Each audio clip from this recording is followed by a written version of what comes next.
একটি মাদ্রাসা কেন্দ্রিক মাহফিল, কি বলেন ঠিক না? অতএব আমার তিলাওয়াতকৃত আয়াতগুলোর বিষয়ভিত্তিক আলোচনায় ঢোকার পূর্বে মাদ্রাসা কেন্দ্রিক কিছু কথা স্বল্প পরিসরে হলেও বলতে হবে। আপনারা বিরক্তিবোধ করবেন না তো? মাদ্রাসা এর সূচনা কোত্থেকে হলো, এর উৎসমূল কোথায়, এ আসলি মাদ্রাসা আমরা কি করে পেলাম, এর সবিস্তার ইতিহাস সম্ভব নয়। সংক্ষিপ্ত আকারে একেবারে ছোট্ট করে আমি আপনাদের সামনে বিষয়টাকে পরিস্ফুট করার চেষ্টা করছি ইনশাআল্লাহ। আসমান, জমিন, পাহাড়, পর্বত, নদী, নালা, খাল, বিল, লতা, গুল্ম, মানব, দানব, কীট, পতঙ্গ, পশু, পক্ষী, এক কথায় সৃষ্টি জগতের তখনও কিচ্ছু সৃষ্টি করা হলো না, কেবলমাত্র আল্লাহ রাব্বুল আলামিন, আর কিচ্ছু নাই। সেই সময় আল্লাহ রাব্বুল আলামিন সর্বপ্রথম তার সৃষ্টির মধ্যে যে জিনিসটাকে তিনি সৃজন করলেন, তৈরি করলেন, ওই জিনিসটার নাম হলো নূরে মুহাম্মদী। وعن جابر بن عبد الله رضي الله تعالى عنه أنه قال قال رسول الله صلى الله عليه وسلم أول ما خلق الله নূরি। আল্লাহ পাকের পয়গম্বর বলেন, আসমান জমিন সহ সমস্ত মাখলুক সৃষ্টির কোটি কোটি বছর আগে সর্বপ্রথম রব্বুল আলামিন আমি মুহাম্মাদুর রাসূলের নূর তৈরি করেছিলেন। আমাদের বিশ্বনবী সাল্লাল্লাহু আলাইহি ওয়াসাল্লামকে আল্লাহ নূর আকৃতিতে তৈরি করলেন। এরপরে আল্লাহ রাব্বুল আলামিন লৌহে মাহফুজ সুরক্ষিত শিলা ফলক তৈরি করলেন। এরপরে আল্লাহ রাব্বুল আলামিন একটি কুদরতি কলম তৈরি করলেন। আল্লাহ রাব্বুল আলামিন কলমকে হুকুম করলেন, কলম রে আমার 30 পারা কোরআন বিসমিল্লাহির রহমানির রহিম থেকে মিনাল জিন্নাতি ওয়ান নাস পর্যন্ত লেখার দায়িত্ব তোমাকে দিলাম। আল্লাহ কর্তৃক নির্দেশিত হয়ে অটোভাবে ওই কলম আমাদের 30 পারা কোরআন লৌহে মাহফুজে অঙ্কিত করে ফেললো। এবার আল্লাহ রাব্বুল আলামিন শিক্ষকের ভূমিকায় নূরে মুহাম্মদীকে ছাত্র বানিয়ে লৌহে মাহফুজকে সামনে নিয়ে আল্লাহ রাব্বুল আলামিন নিজে উস্তাদ হয়ে আমার নবী আপনার নবীকে 30 পারা কোরআন প্রত্যক্ষভাবে শিক্ষা দিয়েছে। তখনও আসমান জমিন কিচ্ছু তৈরি করা হয়। এরপরে রাব্বুল আলামিন ধাপে ধাপে তার সৃষ্টিগুলো তৈরি করলেন, সুসামঞ্জস্য করে 7টি স্তরে আকাশ এবং জমিনকে 7টি স্তরে বিন্যাস করা হলো। এরপরে যখন এই জমিনের বয়স 45 কোটি 56 লক্ষ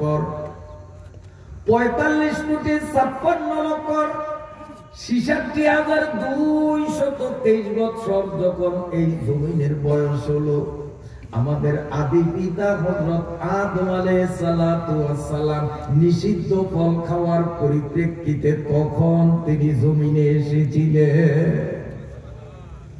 আদম আলাইহিস সালাম বেহেশত থেকে আমাদের এই পৃথিবীতে যেদিন আগমন করেন, সেদিন এই পৃথিবীর বয়স ছিল 45,66,223 বছর।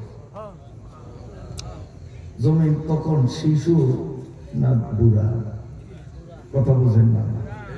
দিনে দিনে আরো যৌবন পাইতেছে না, বুড়া হয়, আরো বুড়া হয় না? আদম থেকে নিয়ে আজকের এই মুহূর্ত পর্যন্ত জমিনের বয়স বাড়লো না কমলো? তাহলে আরো গুলো না।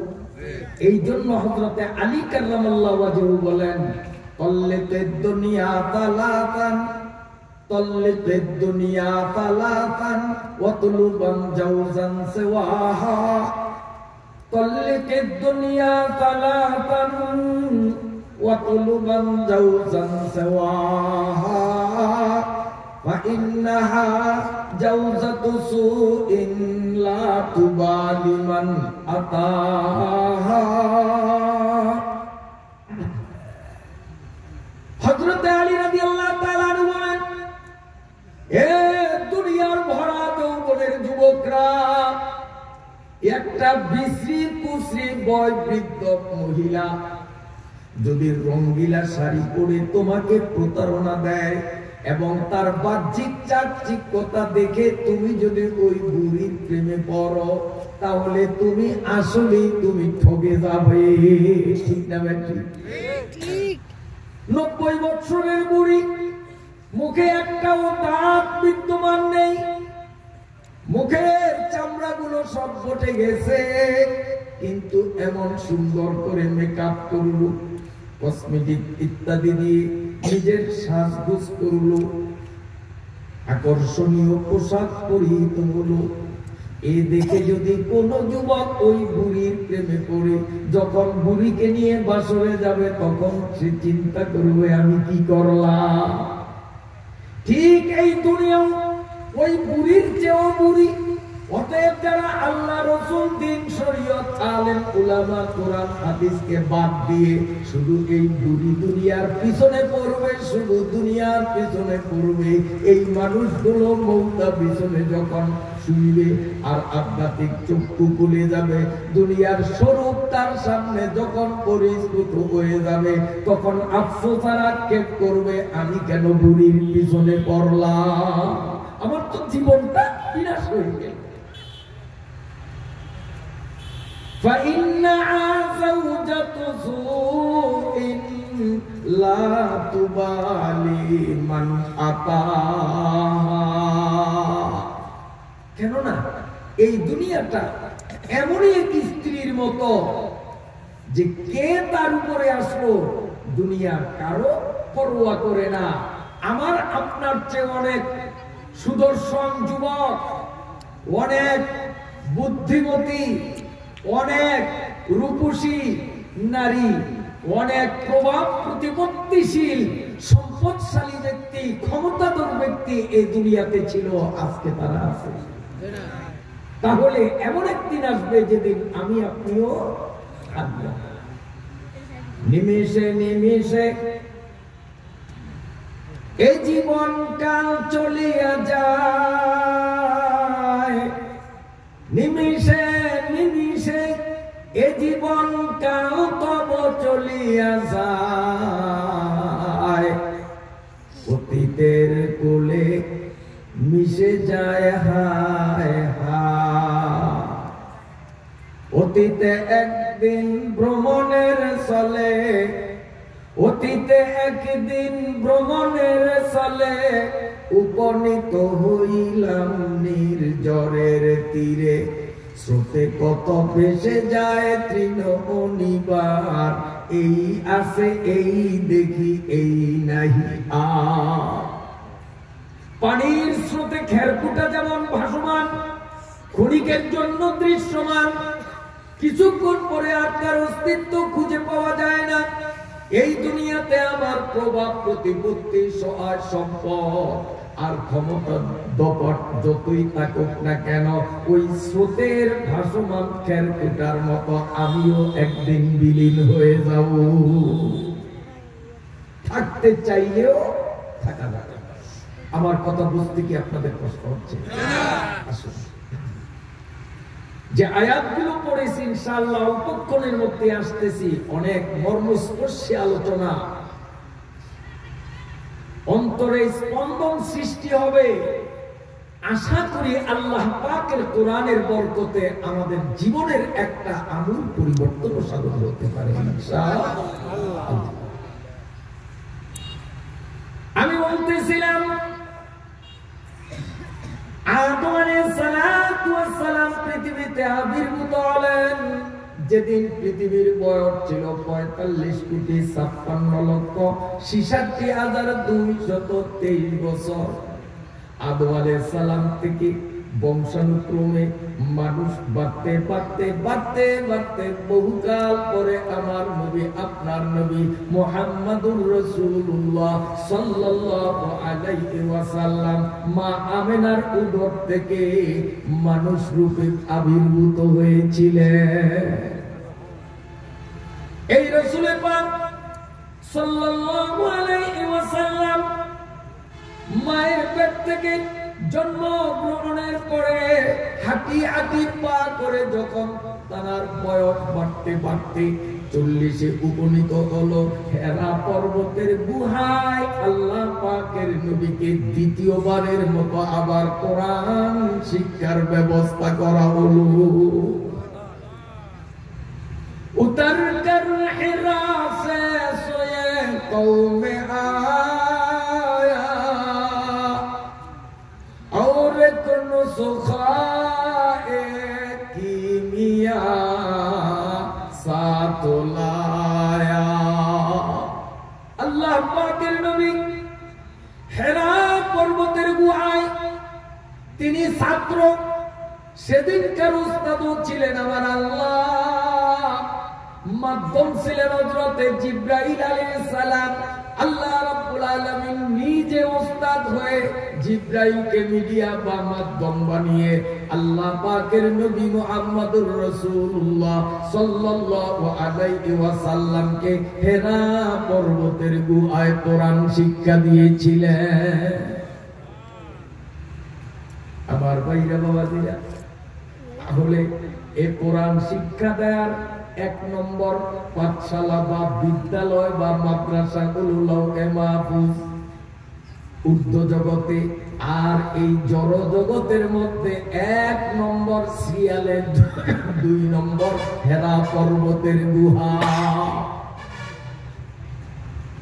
আমি আপনাদের থেকে জানতে চাই, যদি বিষয়টা আপনাদের বুঝে আসে, আমার উপস্থাপনা আপনাদের বুঝাতে যদি আমি সক্ষম হই, আশা করি উত্তর দানে কার্পণ্যতা করবেন না। হেরা পর্বতের গুহায় এই পবিত্র কোরআনুল কারীমের শিক্ষা ব্যবস্থাপনা প্রবর্তিত যখন হলো, তখন আরবের সরকার ছিল আবু জেহেল পার্টিরা। আপনারা বলেন তো, সরকার এ মাদ্রাসার পক্ষের শক্তি ছিল না বিপক্ষে? পক্ষে।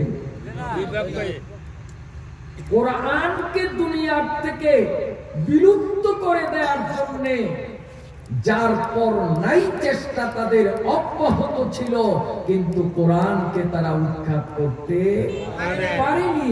কিয়ামত পর্যন্ত গোটা পৃথিবীর সুপার পাওয়ার গুলো যদি এক প্ল্যাটফর্মে এসে আল্লাহ পাকের কোরআনী শিক্ষাকে বিলুপ্ত করার হীন প্রচেষ্টায় মগ্ন হয়ে যায়, কসম খোদার ওরা ধ্বংস হয়ে যাবে, আল্লাহর কোরআনের শিক্ষা কার্যক্রম বন্ধ হবে না। চেরাগেরা কে ইজ্জত বর ফরুজাত হরা কসদম জনদরে শাস বসুজা।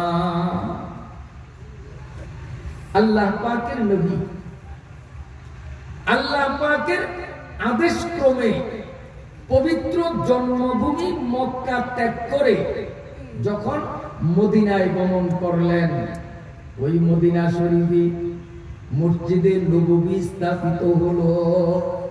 এই মসজিদে নববীটা একদিকে ছিল 5 ওয়াক্ত নামাজ আদায়ের মসজিদ, অন্যদিকে ছিল কোরআন শিক্ষা হাদিস শিক্ষার একটা বিদ্যালয় বা পাঠশালা, আরেক দিকে ছিল রাষ্ট্র পরিচালনার সংসদ ভবন। ঘর একটা, কিন্তু এই ঘরের মধ্যে রাষ্ট্র পরিচালনার সংবিধান, রাষ্ট্র নিয়ন্ত্রণের সকল কার্যক্রম ওখান থেকে সুশৃঙ্খল ভাবে ঘোষিত হতো এবং তা প্রয়োগ করা হতো। আবার 5 ওয়াক্ত নামাজও যথারীতি সেখানে সম্পাদিত হতো, ঠিক তেমনি ভাবে আল্লাহ পাকের কোরআন শিক্ষা কার্যক্রম সেখানে ছিল। আবার বাইরা বাবাজিরা, তখন মদিনার সরকারে ছিল ইহুদিরা। আপনারা যদি বুঝে থাকেন তাহলে সকলে উত্তর দিবেন। ইহুদিরা কোরআনী শিক্ষা কেন্দ্র মাদ্রাসার পক্ষের না বিপক্ষে? বিপক্ষে। তাহলে মক্কায় আবু জেহেলের সরকার হেরা পর্বতের মাদ্রাসার সপক্ষের শক্তি ছিল না। ওই মাদ্রাসার পক্ষে ছিল দরিদ্র গরিব মুসলমান যারা পড়েছে লা ইলাহা ইল্লাল্লাহু মুহাম্মাদুর রাসূলুল্লাহ, এই কলেমা পড়েছে বেলাল, সুহাইব, আম্মার ইবনে ইয়াসারের মতো গরিব দুঃখী মুসলমানরা ছিল মাদ্রাসার পক্ষের শক্তি। জনগণকে আরবি ভাষায় বলা হয় কওম, বাংলায় জনগণ, এর আরবি প্রতিশব্দ হলো কওম। তাহলে আপনারাই বলেন তো, ইসলামী ইতিহাসের প্রথম মাদ্রাসা হেরা পর্বতের গুহা, এটা কি সরকারের মাদ্রাসা ছিল না জনগণের মাদ্রাসা ছিল? জনগণের। এই জনগণের মাদ্রাসাকেই আরবি ভাষায় বলা হয় কওমি মাদ্রাসা। আল্লাহ পাকের নবী মদিনায় হিজরতের পর মসজিদে নববী যখন মাদ্রাসা রূপে আত্মপ্রকাশ করলো, ওই মাদ্রাসায় নিয়মিত 2 ধরনের ছাত্ররা শিক্ষা লাভ করতেন, আবাসিক, নন আবাসিক। আবাসিক হলো আসহাবে সুফা, 24 ঘন্টা তারা মাদ্রাসায় থাকতেন। অনাবাসিক হলো আনসারগণ, তারা মাঝে মধ্যে থাকে ফুকে এসে তারা ওখানে শিক্ষা লাভ করতেন। বাকি সময় তারা জীবিকা অন্বেষণে দুনিয়ার কাজে মগ্ন থাকতেন। আনসাররা ছিলেন অনাবাসিক ছাত্র, আর মুহাজির আসহাবে সুফা এরা ছিলেন আবাসিক ছাত্র। তখনকার দিনে মদিনার শাসক গোষ্ঠী ছিল ইহুদিরা। ওই ইহুদি সরকার মাদ্রাসার পক্ষে ছিল না, বরং বিপক্ষে ছিল। অতএব মদিনার মসজিদ ইসলামী ইতিহাসের দ্বিতীয় মাদ্রাসা। এই মাদ্রাসাটাও সরকারের ছিল না, ওই মাদ্রাসাও ছিল পাবলিকের। আর পাবলিকের মাদ্রাসাকে আরবি ভাষায় বলা হয় কওমি মাদ্রাসা। অতএব দ্বিতীয় নম্বর মাদ্রাসা বলেন সরকারি না কওমি? এই মদিনার থেকে যখন কুরআন হাদিসের ইলমের চর্চা পৃথিবীর বিভিন্ন অঞ্চলে ছড়িয়ে পড়ল, সেই ধারাবাহিকতায় আমাদের ভারত উপমহাদেশে কোরআনের শিক্ষা যখন আসলো, ছোট বড় হাজার হাজার মাদ্রাসা আমাদের ভারত উপমহাদেশ, ইন্ডিয়া, বাংলাদেশ, পাকিস্তান 3টা মিলে একটা রাষ্ট্র, তাকে বলা হতো ভারতবর্ষ।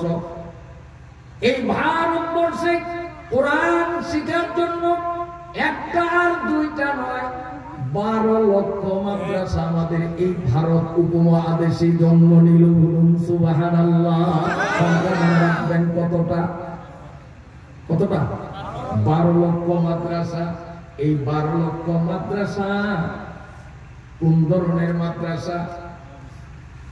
এই 12 লক্ষ মাদ্রাসার প্রত্যেকটার নিজস্ব কিছু সম্পদ ছিল। ওই নিজস্ব সম্পদের আয়ের মাধ্যমে মাদ্রাসার সব কিছু ব্যয়ভার বহন করা হতো। পাবলিকের কাছেও হাত পাততে হতো না, সরকারের কাছেও ধন্না ধরতে হতো না। মাদ্রাসাগুলো নিজ নিজ অর্থ সম্পত্তি দ্বারা পরিচালিত হতো। এখন বলেন, এই 12 লক্ষ মাদ্রাসা কওমি মাদ্রাসা না সরকারি মাদ্রাসা না অন্য কিছু? বুঝেন নাই?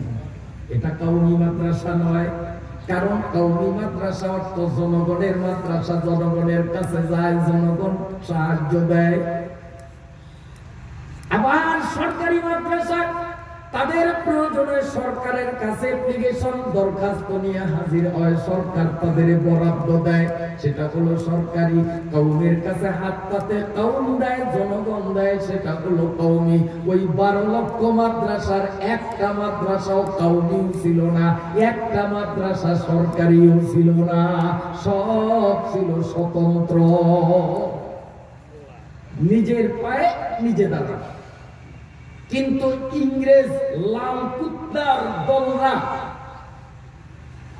বাণিজ্যের নামে ব্রিটিশ থেকে আমাদের এই ভারতে প্রবেশ করে সব ছাতুরি করে তাদের হীন বুদ্ধি পরিচালনার মধ্য দিয়ে রাষ্ট্র ক্ষমতা যখন তারা দখল করলো, তখন এদেশের হিন্দু মুসলিম উভয় শ্রেণীর উপরে তাদের জুলুম নির্যাতনের স্টিম রুলার চালাতে আরম্ভ করে। সবচেয়ে বেশি ক্ষতি করেছে লাল কুকুরের দলরা মুসলমান। আমার ভাইরা বাবাজিরা, এই ইংরেজ সরকার চিন্তা করল মাদ্রাসা যদি অব্যাহত থাকে, মাদ্রাসার মাধ্যমে যখন মুসলমানের কোমলমতি শিশুরা কোরআনী শিক্ষায় শিক্ষিত হয়, এদের মধ্যে একটা ঈমানী জজবা প্রেরণা তৈরি হবে। এই ঈমানের সতেজতার সামনে আমরা বিদেশি এই ব্রিটিশ যত বড় ক্ষমতাধর ওই টিকতে পারবো না। যদি আমাদের ক্ষমতার চেয়ারকে অনর রাখতে হয়, তাহলে মাদ্রাসাগুলো বন্ধ করতে হবে। এই জন্য চোরেরা সম্পূর্ণ সম্পত্তিগুলো বাজিয়াত করে নিয়ে গেল। প্রত্যেকটা মাদ্রাসার সম্পত্তিগুলো ইংরেজ সরকার যখন দখল করে নিল,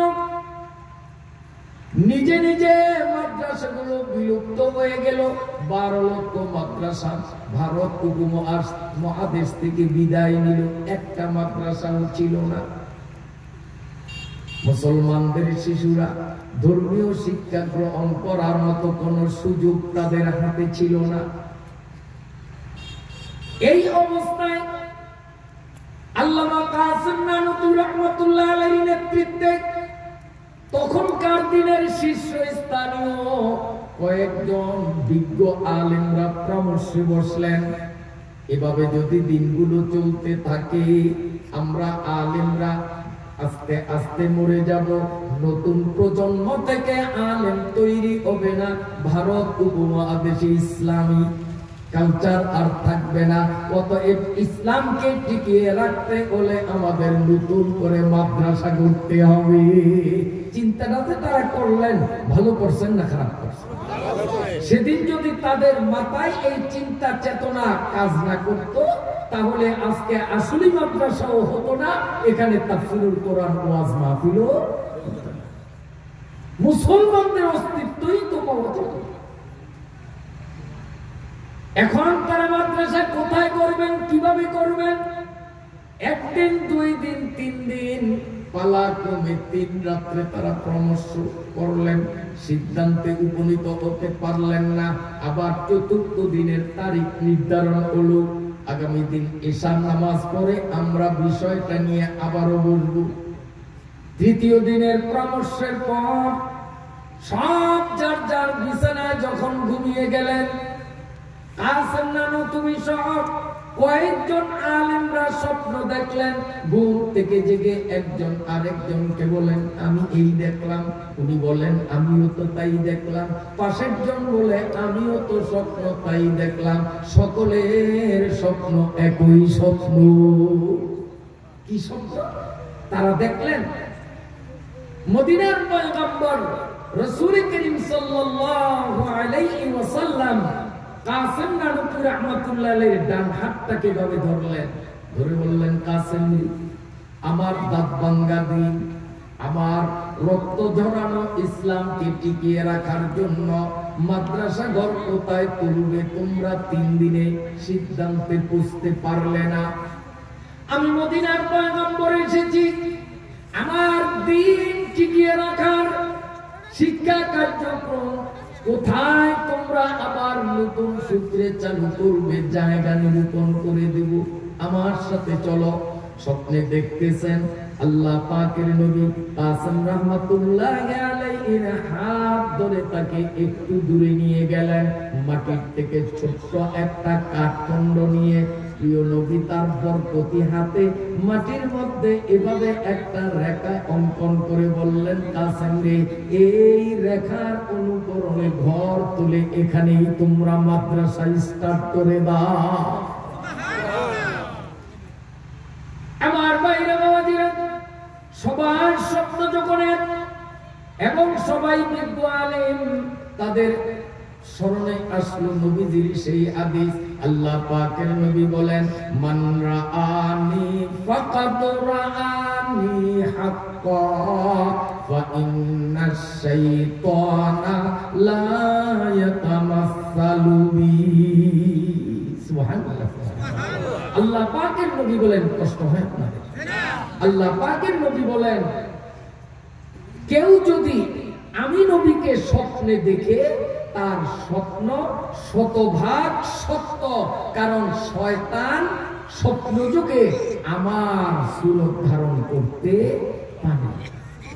কেউ যদি নবীজিকে স্বপ্নে দেখে, তার স্বপ্ন নির্ভুল সত্য। হ্যাঁ, নবীজিকে যদি ভালো অবস্থানে দেখি, আল্লাহ পাকের শুকরিয়া আদায় করব, আমার ঈমান আমল ভালো, এজন্য নবীজিকে ভালো অবস্থানে দেখলাম। আর যদি আমি স্বপ্নে নবীজিকে অসহায় অবস্থা, নোংরা অবস্থা, কিংবা নাউযুবিল্লাহ উলঙ্গ এমন কোন খারাপ অবস্থায় বা রুগ্ন এভাবে দেখি, তাহলেও আমি বিশ্বাস করতে হবে আমার স্বপ্ন সত্য, নবীজিকেই দেখেছি। তবে নবীজিকে খারাপ আকৃতি দেখার দ্বারা ইঙ্গিত হলো আমার ঈমান এবং আমলে যথেষ্ট ত্রুটি। যেমন দেওয়ানবাগী নবীজিকে স্বপ্নে দেখছে, ও ভাষ্য মতে ডাস্টবিনের মধ্যে, শুনছেন না? ওই সূরার স্বপ্ন ঠিক, ওর ঈমান আমল আকীদা খারাপ, এজন্য নবীকে খারাপ অবস্থায় দেখছে।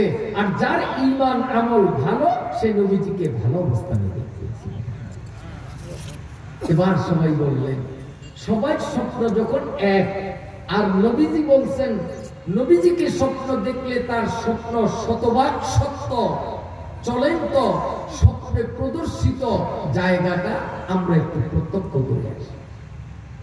রাতের মধ্যেই তাৎক্ষণিক সকলে মিলে স্বপ্ন দেখা জায়গায় চলে গেলেন।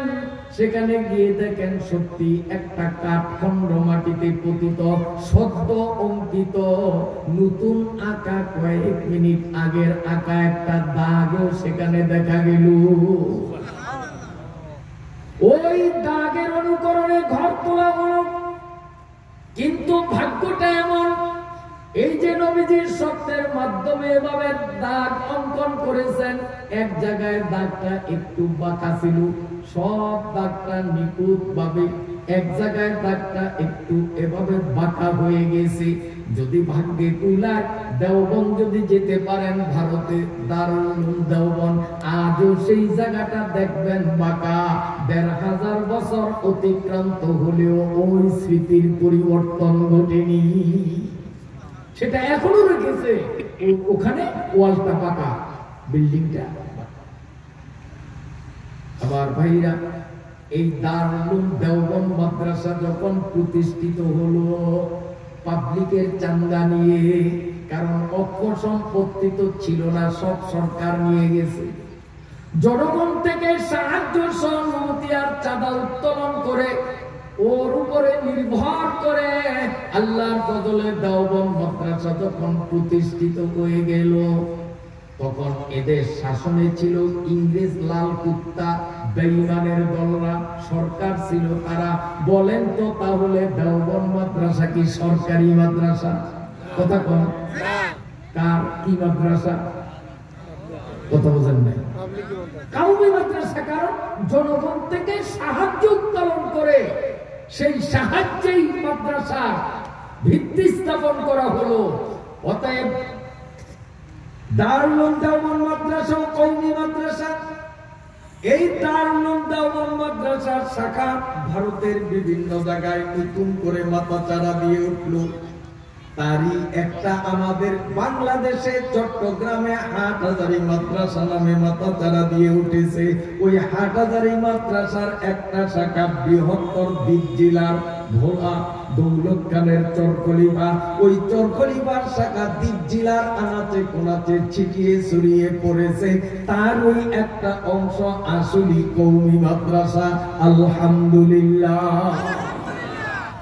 এই যে দেখেন পিলারের সাথে যে বাতিগুলো লাগানো, আমার দিকে তাকান, 1 নম্বর বাতিটার সংযোগ 2 নম্বর বাতির সাথে, ঠিক না বেটি?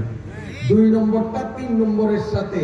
এভাবে একদম প্যান্ডেলের মাথা পর্যন্ত যতগুলো বাতি, একবারে লাস্ট মাথায় যে বাতিটা, সেই বাতির সম্পর্ক 1 নম্বর বাতির সাথে আছে কি নাই? কথা বোঝেন নাই? এটা এটার সাথে, এটা এটার সাথে, এটা এটার সাথে, এটা এটার সাথে, এটার সম্পর্ক এটার সাথে নাই। এখান থেকে তার কাইটা দিলে এটা জ্বলবে। যদিও দেখা যায় বাতি প্যান্ডেলের একবারে চূড়ান্তে শেষ সীমানায়, কিন্তু ধারাবাহিকভাবে ওই বাতির সম্পর্ক 1 নম্বর বাতির সাথে যদি থেকে থাকে, 1 নম্বর বাতি তো হলো লৌহে মাহফুজ, আর লাস্ট মাথার বাতি হলো আসলি এই জামিয়াতুস সুন্নাহ কওমি মাদ্রাসা। এই কওমি মাদ্রাসার সাথে যদি আমি আর আপনি লালমোহনের মুসলমানরা সম্পর্ক লাগাইতে পারি, আল্লাহর ফজলে এই সম্পর্ক হবে লৌহে মাহফুজের সাথে। আচ্ছা, বাতির কথা যখন বললাম, এই থেকে আরেকটা কথা আমাদের বুঝতে হবে। এই যে বাতিটার মাধ্যমে আমরা আলো পাচ্ছি, বাতিটা জ্বলতে কয়টা তার লাগে জানেন না? 5টা।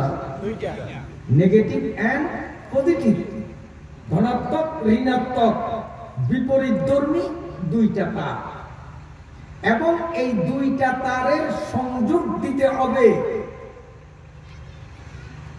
ইলেকট্রিসিটির এক বিশেষ পদ্ধতিতে। পদ্ধতিগতভাবে যদি সংযোগ দেয়া না হয় তাহলে বাতি জ্বলবে না, বরং আগুন লেগে সারা ঘর জ্বলে পড়ে যাওয়ার শতভাগ সম্ভাবনা, ঠিক না বেটা? ইলেকট্রিসিটির এই আলো বাতির মধ্যে যদি পেতে হয় তার লাগবে কয়টা? 2টা। এবং এই 2টা তারের সংযোগ ইচ্ছা মতো মন মতো দিলেই চলবে না। একজন ইলেকট্রিশিয়ানের বাস্তব অভিজ্ঞতা মতে বিশেষ পদ্ধতিগতভাবে সংযোগ যদি দিতে পারি, তাহলে আমরা আরামসে বাতির দ্বারা উপকৃত হব, আলো পাবো। কথা বুঝাইতে পারি না? হ্যাঁ, তাহলে এই ইলেকট্রিসিটি দ্বারা যদি উপকৃত হতে হয়, বা তারও 2টা লাগবে। শুধু 2 তারের সংযোগ নিজের মন মতো দিলে চলবে না, একজন ইলেকট্রিশিয়ান লাগবে। আমি যত বড় আলেম হই না কেন, আপনি যত বড় পিএইচডি লন্ডন, বড় বড় সার্টিফিকেটধারী, বড় ইঞ্জিনিয়ার, বড় শিক্ষিত, অনেক কিছু, কিন্তু ইলেকট্রিসিটি সম্বন্ধে আপনার যদি কোনো ধারণা না থাকে, আমার যদি কোনো ধারণা না থাকে, আমার মতো মৌলবী, আপনার মতো বিজ্ঞানী যদি বাতির সাথে নেগেটিভ পজিটিভের সংযোগ লাগাইতে যাই, পদ্ধতিগত ভুল হওয়ার সম্ভাবনা, সেখানে নিজে মরব, ঘর বাড়ি সব চলে যাবে, ঠিক না বেটি? তাহলে একজন ইলেকট্রিশিয়ান লাগবে। ওই ইলেকট্রিশিয়ান হয়তো ক্লাস 5 পাস করে নাই, সে হয়তো ক্লাস 1 বা 2 পড়েছে, অথবা নিরক্ষরও হতে পারে, কিন্তু সেই ইলেকট্রিশিয়ান তার বাস্তব অভিজ্ঞতা আর অনুশীলন প্রশিক্ষণ আছে। আমার মতো মৌলবী, আপনার মতো উচ্চ ডিগ্রিধারী ব্যক্তিও ওই ইলেকট্রিশিয়ানের শরণাপন্ন হওয়া লাগবে। ভাই, আমার বাড়িতে একটু আসো, একটু লাইনের কাজটা করে দাও, ঠিক না বেটি? এবার বুঝে থাকলে বলুন, আমার ভাইরা বাবাজিরা, ঈমান এটা হলো ইলেকট্রিসিটি। এই ইলেকট্রিসিটির আলো যদি আমার অন্তরে জ্বালাইতে চাই তার দুইটা লাগবে, নেগেটিভ এন্ড পজিটিভ দুইটা। তার একটা হলো তারাক্তু ফীকুম আমরাইন কিতাবাল্লাহি ওয়া সুন্নাতা রাসূলিহি লাম তাদিল্লু মা তামাসসাকতুম বিহিমা। ঈমানের মতো ইলেকট্রিসিটির আলো যদি আমার অন্তরের বাল্বের মধ্যে জ্বালিয়ে যদি সমাজে আমি আলো দিতে চাই, তাহলে নেগেটিভ পজিটিভ দুইটা তার কোরআন আর হাদিস ছাড়া বিকল্প নাই। এই কোরআন আর হাদিস নিজের মন মতো যদি আমার কলবে ফিটিং করতে যাই, কোন ইলেকট্রিশিয়ানের সাহায্য নেওয়া ছাড়া, তাহলে পদ্ধতিগত ভুল হওয়ার শতভাগ সম্ভাবনা রয়েছে। সেখানে আমিও মরব, সমাজকেও আমি গোমরা বানিয়ে দেব। এজন্য একজন ইলেকট্রিশিয়ানের দরকার আছে কিনা? সেই ইলেকট্রিশিয়ান তৈরি করার কারখানা হলো মাদ্রাসা, আলেম ওলামা হলো ইলেকট্রিশিয়ান। কোরআন আর হাদিসের সংযোগ যদি আমার কলমের বাতির সঙ্গে লাগাইতে হয়, ইলেকট্রিশিয়ান মিস্ত্রি লাগবে। ওই মিস্ত্রি হলো আলেম, আর এই আলেম তৈরির কারখানার নাম হলো মাদ্রাসা। বুঝাইতে পারলাম? তাহলে মাদ্রাসার দরকার আছে কি নাই? জোরে বলেন, আছে কি নাই? আল্লাহ। আসুন মুহতারাম হাজিরিন, রাত হাঁটি হাঁটি পা করে